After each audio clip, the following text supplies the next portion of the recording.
In the last video, we looked at the library in Accordance. This video will cover how to organize that library. Please note, this video is for users of Accordance that own their own copy of the application. When you first open the library in Accordance, all your modules appear as a long list with no set order or organization. This can make it hard to locate the module that you want. Accordance allows you to organize your collection into folders however you decide. For instance, say you want to create a folder to hold all modules pertaining to the Septuagint. Right-click at the location where you want to add the folder and select Add Folder. Give the folder a name. You can then drag all the appropriate modules into this folder.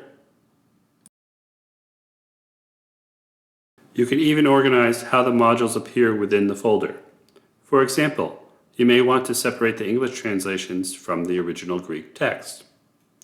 You can also add a divider between the two groups by right-clicking at the desired location and selecting Add Divider. Thanks for watching. Be sure to check out the other Accordance videos for additional tips. And please reach out if you have any questions.